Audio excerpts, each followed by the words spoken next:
Materi hari ini mengenai implementasi strategi. Sebelumnya kita mengkaji tentang bagaimana sebuah strategi dirumuskan. Ya, jadi di pertemuan-pertemuan sebelumnya itu yang kita baru bahas adalah bagaimana merumuskan sebuah strategi dengan cara menganalisis lingkungan-lingkungan internal, menganalisis lingkungan eksternal, kekuatan, kelemahan, dan peluang dan tantangan. Nah, sekarang setelah strategi itu dibuat, nah strategi itu dirumuskan, bagaimana kita melaksanakannya? Langkah-langkah apa yang kita lakukan sebagai kepala sekolah untuk melaksanakan strategi yang telah kita rumuskan? Begitu teman-teman. Jadi yang namanya manajemen, pasti kita akan selalu berhadapan dengan fungsi-fungsi manajemen. Dimulai dari fungsi perencanaan, fungsi organize, fungsi pelaksanaan, dan fungsi evaluasi. Begitupun dalam manajemen strategik, karena katanya manajemen, redaksi manajemen, maka fungsi-fungsi manajemen sudah include di dalamnya. Manajemen strategik berarti mengelola sebuah strategi. Strategi apa dalam konteks MPI? Strategi untuk bagaimana mengelola sekolah, mengelola lembaga pendidikan, mengelola madrasah, agar berjalan sesuai dengan perencanaan. Kenapa selalu saya tempatkan lokusnya sekolah? Jelas, karena kita MPI. Makanya, siapa penyusun strategi di sekolah? Kepala sekolah. Sehingga objek yang saya selalu gunakan adalah kepala sekolah. Begitu ya. Jadi di pertemuan-pertemuan sebelumnya, sebelum UTS, itu kita baru merumuskan strategi. Sekarang kita masuk pada tataran implementasi. Makanya istilahnya implementasi strategi. Kita akan bahas.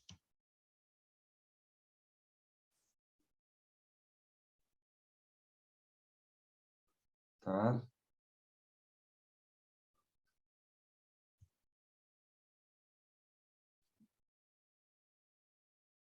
Oke, ini merupakan pengantar dulu ya. Ini nalar berpikirnya. Sebuah implementasi strategi itu nanti akan diterjemahkan ke dalam proker. Nah, jadi strategi seorang ketua nanti akan diimplementasikan menjadi bentuk proker atau program kerja. Teman-teman di HIMA deh, misalnya jangan jauh-jauh. Jangan kita ambil lokus sekolah terlalu luas misalnya. HIMA saja. Ada strategi untuk mengelola HIMA, Himpunan Mahasiswa MPI. Seorang ketua itu punya strategi yang akan dia terjemahkan ke dalam bentuk program. Ada program jangka panjang, ada program jangka pendek. Kalau di sekolah jelas ya, program jangka pendek itu program yang 1 tahun, 1 semester. Nah, itu program jangka pendek. Program jangka panjang itu 3 tahun, 5 tahun, 10 tahun. Itu program yang akan dicapai dalam jangka waktu panjang. Kalau konteksnya HIMA, tentu programnya jangka pendek saja karena HIMA terpaut pada periode yang 1 tahun itu kan.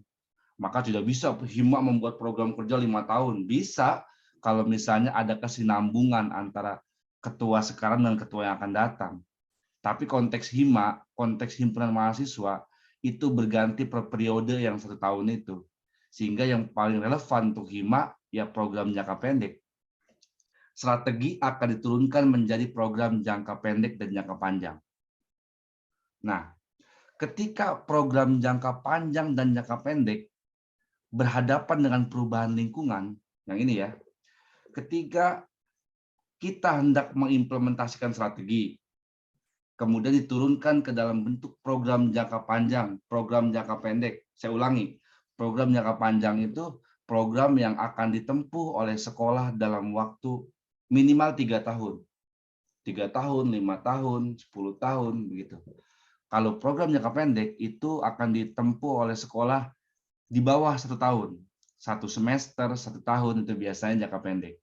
Nah, ketika program kerja jangka panjang maupun jangka pendek berhadapan dengan perubahan lingkungan, maka yang terjadi adalah strategi selanjutnya adalah menentukan perubahan strategi karena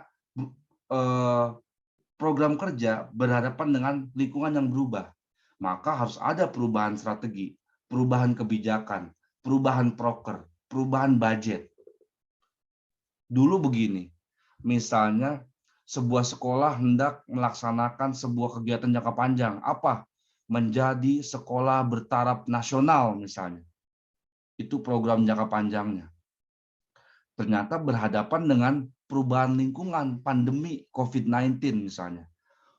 Jadi sejak tahun 2019 sampai 2022 ini, COVID-19 melanda dunia. Sehingga ada yang harus dirubah dalam sebuah program kerja lembaga apapun. Semua berubah, teman-teman, karena perubahan lingkungan ini. Perubahan strategi berubah, kebijakan berubah, program kerja berubah, budget berubah.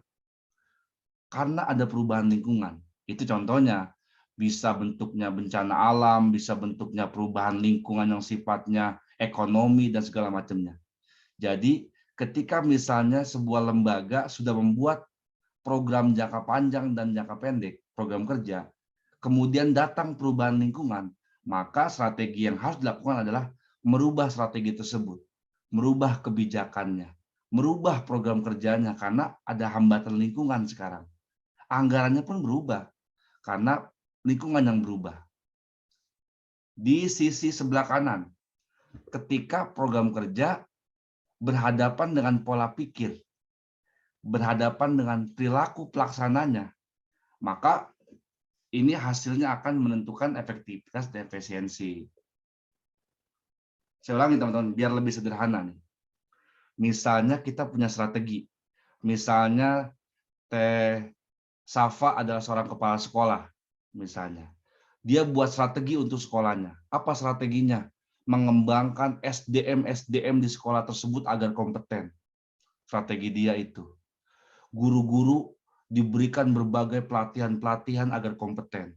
TU diberikan pelatihan-pelatihan agar kompeten. Dia buat program kerjanya, seminar ini, seminar itu, diklat ini, diklat itu dia buat. Ternyata di sebelah kiri ini, program kerja yang hendak Teh Safa laksanakan itu berhadapan dengan perubahan lingkungan. Misalnya, nauzubillah, misalnya bencana alam.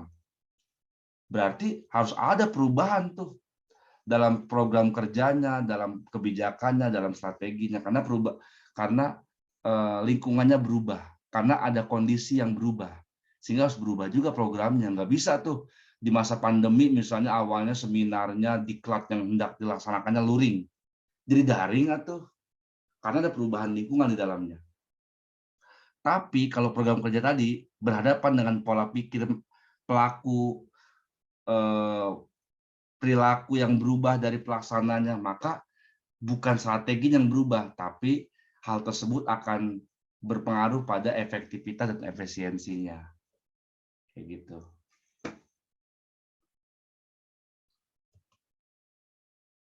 Selanjutnya,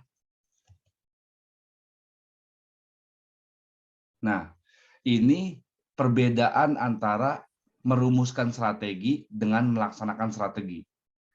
Di pertemuan sebelum UTS, kita bahas perumusan strategi. Sekarang kita bahas pelaksanaan strategi. Ada perbedaan antara perumusan strategi dengan pelaksanaan strategi. Yang pertama, cara kerjanya.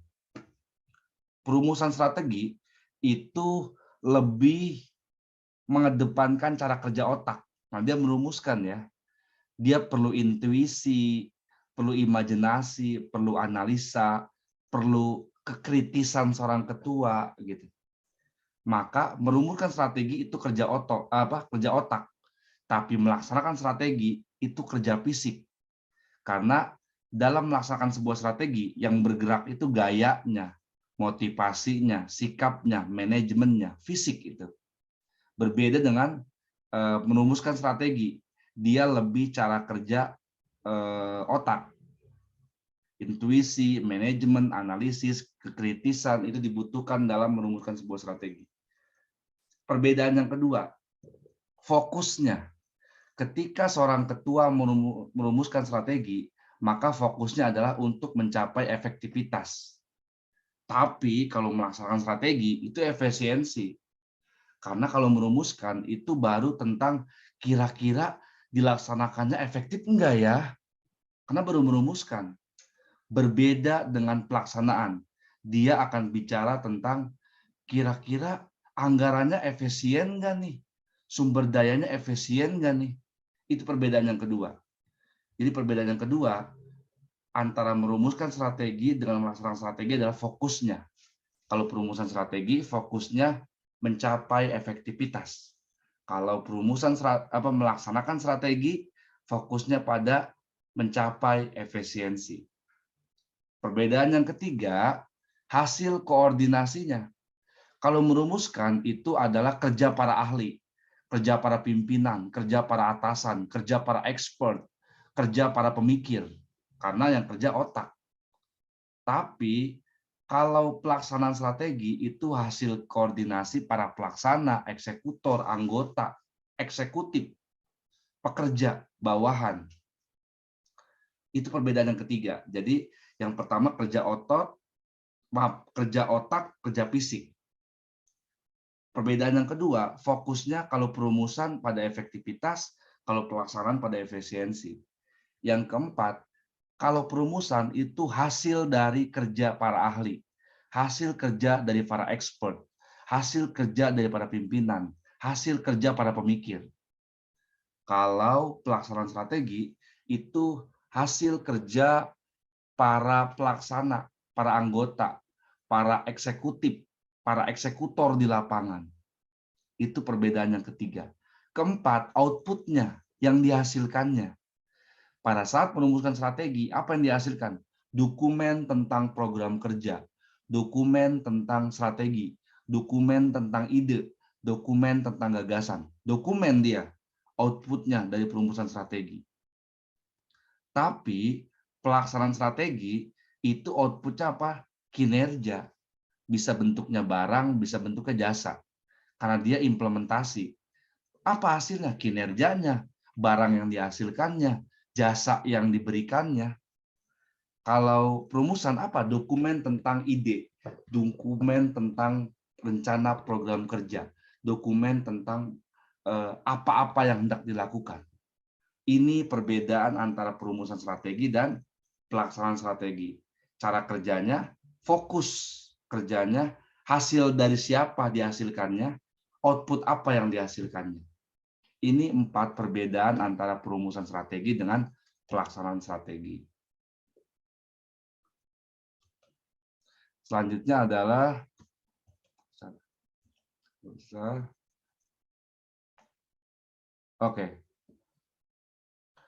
kebijakan, teman-teman. Policy. Bahkan di MPI itu ada mata kuliah kebijakan pendidikan. Apa sih kebijakan itu? Kebijakan itu adalah pedoman, aturan main. Bagaimana seharusnya dikerjakan sesuatu yang diputuskan oleh seorang pimpinan. Itu kebijakan. Misalnya Teh Umi seorang kepala sekolah. Dia buat kebijakan misalnya. Apa kebijakan Teh Umi? Kenaikan gaji guru. Awalnya gaji guru misalnya 1 jamnya 50.000. Dia mengambil sebuah kebijakan. Kenapa? Karena jumlah siswanya bertambah misalnya. Karena pemasukan sekolah bertambah. Teh Umi punya kebijakan menaikkan gaji guru dari 50.000 per jam menjadi 60.000 per jam misalnya. Itu kebijakan. Jadi kebijakan itu sesuatu yang diutarakan oleh pimpinan, baik bentuknya pedoman, bentuknya aturan main, bentuknya program kerja, bentuknya saran, itu namanya kebijakan. Kebijakan itu merupakan tujuan dari perusahaan. Hal-hal yang hendak dicapai oleh perusahaan. Bisa bentuknya tujuan jangka panjang, bisa bentuknya tujuan jangka pendek. Tujuan jangka panjang dari sebuah lembaga, dari sebuah perusahaan, dari sebuah sekolah apa? Memaksimalkan nilai perusahaan. Misalnya saya punya perusahaan, saya punya pabrik misalnya. Apa tujuan jangka panjang dari sebuah perusahaan? Untuk meningkatkan nilai perusahaannya. Misalnya saham dia saat ini baru misalnya 1 miliar. Dia pengen 2 miliar, 3 miliar. Meningkatkan nilai perusahaannya, level perusahaannya. Hari ini perusahaan dia baru mampu terbaik se-Jawa Barat misalnya. Tahun depan, 2 tahun kemudian dia ingin jadi perusahaan terbaik nasional, internasional gitu. Jadi tujuan dari sebuah perusahaan adalah untuk meningkatkan nilai perusahaannya. Dia ingin selalu terus meningkat. Meningkat apanya? Bisa levelnya, bisa penjualannya, bisa harga sahamnya, bisa brandnya di masyarakat, begitu. Biasanya kalau tujuan jangka pendek dari perusahaan yang sebelah kanan ya, apa? Keuntungannya bertambah, labanya. Tahun kemarin dia bisa mencapai omset misalnya 30 juta, besok pengen 50 juta, pengen 100 juta, dan seterusnya. Itu jangka pendek biasanya. Pangsa pasar, misalnya sekarang pangsa pasarnya baru mampu pangsa pasarnya baru mampu golongan muda, dia pengen semua golongan nantinya. Golongan tua juga pengen dia kejar, golongan anak-anak juga pengen dia kejar gitu. Jadi beda teman-teman. Sebuah perusahaan punya tujuan jangka pendek dan jangka panjang. Kalau jangka pendek itu sesuatu yang pengen segera dicapai, keuntungan, pangsa pasar, pembeli, kayak gitu. Tapi kalau tujuan jangka panjang itu memaksimalkan nilai perusahaan. Nilai itu bisa disebut level, bisa disebut dikenal oleh masyarakat secara luas lagi, itu nilai perusahaan. Tujuan jangka panjang biasanya dilaksanakan dalam bentuk sentralisasi, terpusat dia. Karena dia jangka panjang, dia harus terpusat. Bentuknya ketidakpastian, sulit dimengerti oleh pelaksana, karena tujuan jangka panjang ini biasanya kerja-kerja para pimpinan. Makanya selalu berhadapan dengan ketidakpastian. Kenapa? Karena jangka panjang, sulit menerkanya, futuristik ke depan. Sulit dimengerti oleh para pelaksana. Kenapa? Karena ini kerja-kerja para pimpinan, sentralistik oleh pusat. Kalau jangka pendek, desentralisasi bisa oleh bidang-bidang, begitu. Mudah dipahami oleh pelaksana. Jadi kalau misalnya tujuan jangka pendek itu karena memang harus segera dieksekusi, makanya mudah dipahami oleh pelaksana. Dia desentralistik, bisa dikerjakan di bidang-bidang, nggak perlu terpusat, kayak gitu.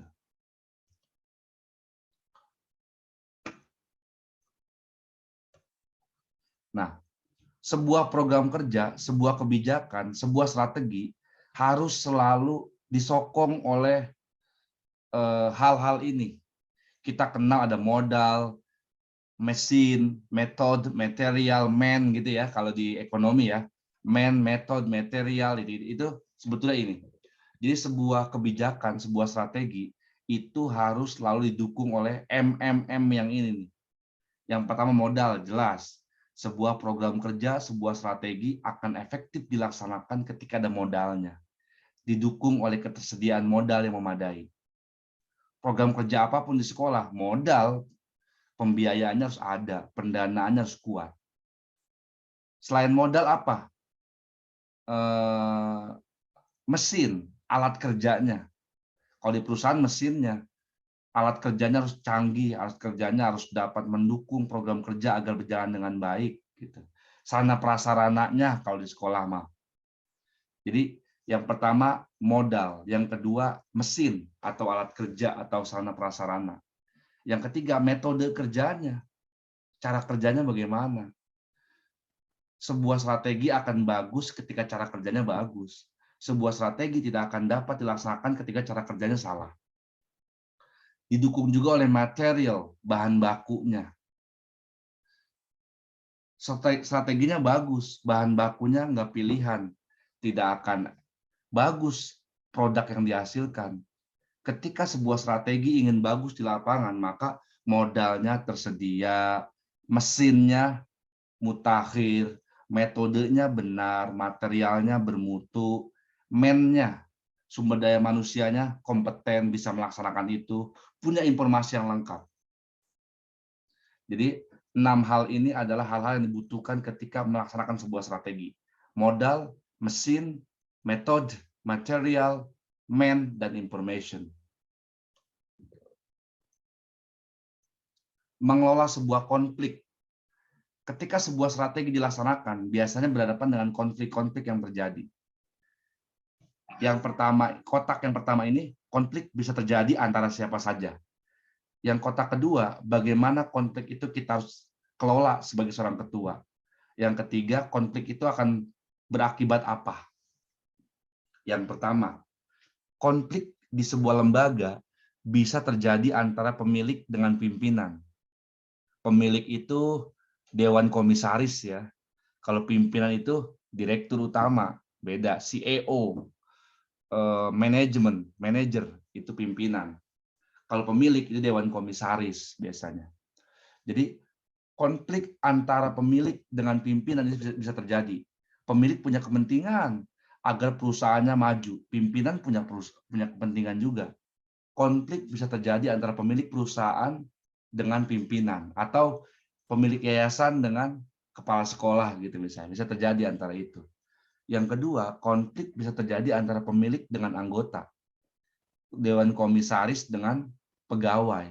Bisa jadi dewan komisaris pengen perusahaannya makin maju, anggota pengen gajinya besar. Selalu ada konflik interest disebutnya, konflik kepentingan antara pihak-pihak ini.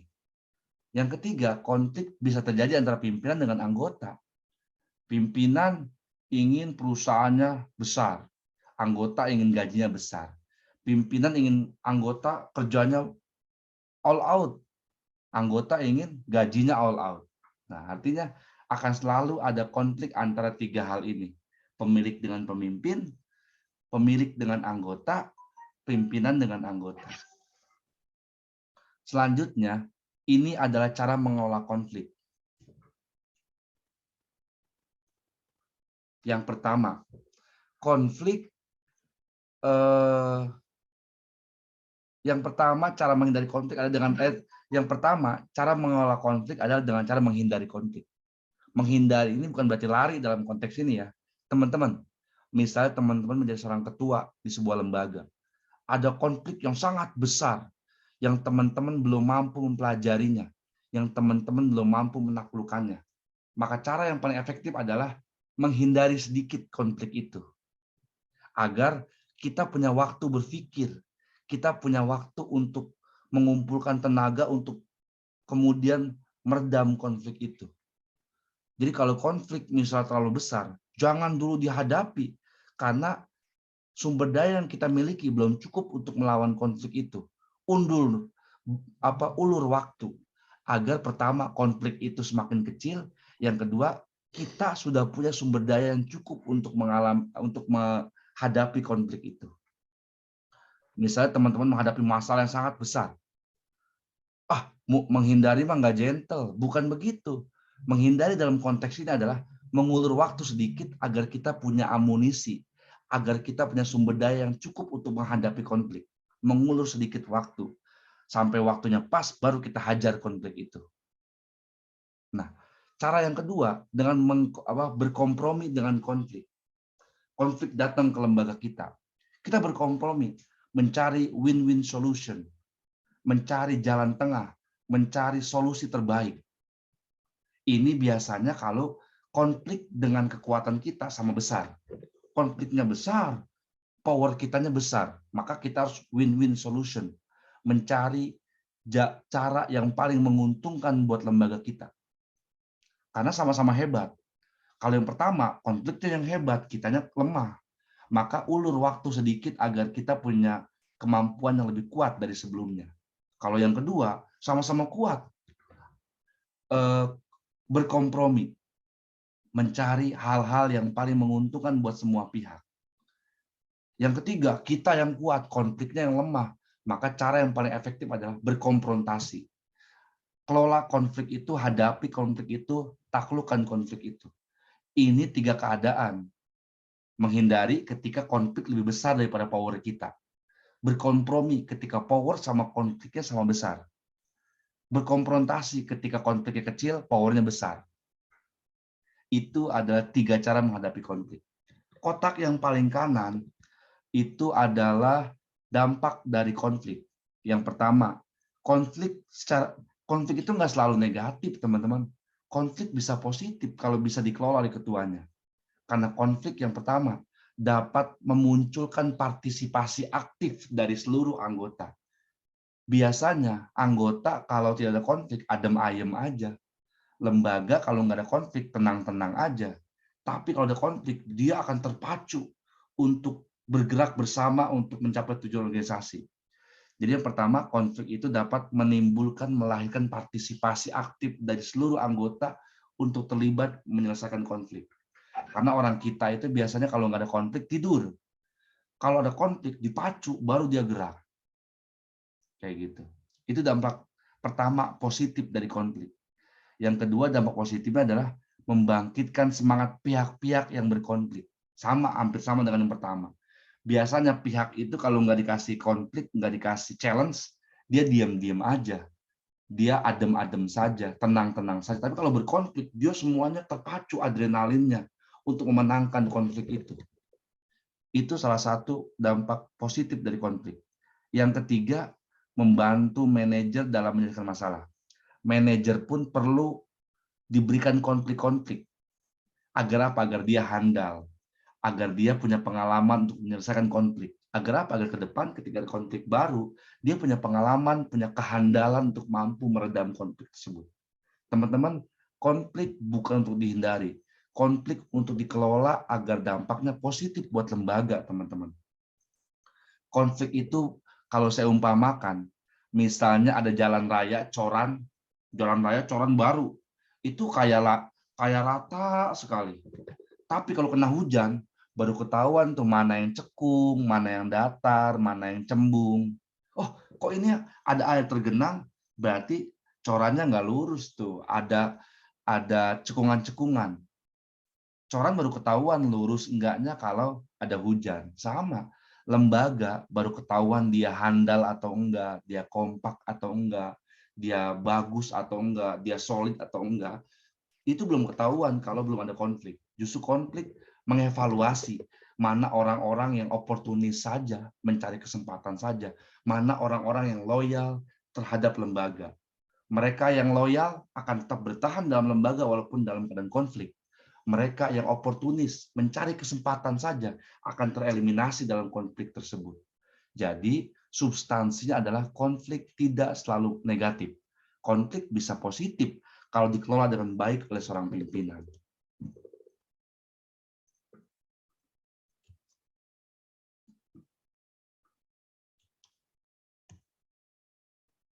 Nah, ini apa ya? Mengelola budaya. Jadi, seorang budaya pemilik sebuah perusahaan, budaya yayasan itu biasanya dia selalu berorientasi bagaimana meningkatkan nilai tambah perusahaan. Perusahaannya udah besar, selevel provinsi, dia pengen nasional, dia pengen internasional. Itu tujuan dari budaya pemilik, selalu ingin meningkatkan nilai tambah lembaganya. Kalau budaya pimpinan, budaya kepala sekolah, budaya manajer, budaya CEO, CEO itu ya, Chief Executive Organize. Apa budaya mereka? Selalu ingin imbalan dan fasilitas yang istimewa. Kenapa? Dia pimpinan, dia crazy rich gitu ya. Jadi dia selalu ingin imbalan dan fasilitas yang istimewa karena dia pimpinan. Budaya buruh, budaya pekerja, budaya guru. Apa? Selalu ingin upah yang layak. Budaya konsumen selalu ingin memperoleh kepuasan dari layanan yang diberikan oleh penjual. Selalu ingin kualitas produk yang bagus. Selalu ingin harga yang terjangkau. Itu budaya konsumen. Jadi konsumen itu ya pragmatis. Dia ingin kepuasan yang dia peroleh dari pelayanan yang diberikan oleh penjual. Dia ingin barang yang dia beli berkualitas dengan harga yang terjangkau. Itu budaya konsumen. Budaya kreditor. Orang yang memberikan kredit. Apa budayanya? Ia ingin selalu orang yang kredit dengan dia, pembayaran tepat waktu, membayar bunga dan angsuran tanpa jeda. Itu yang selalu dia inginkan. Budaya pemerintah, apa? Selalu ingin perusahaan, masyarakat membayar pajak, atau masyarakat sejahtera. Ini adalah budaya-budaya dari pemilik, budaya manajer, budaya buruh, budaya konsumen, budaya kreditor, dan budaya pemerintah. Ini harus dipelajari oleh kita semuanya.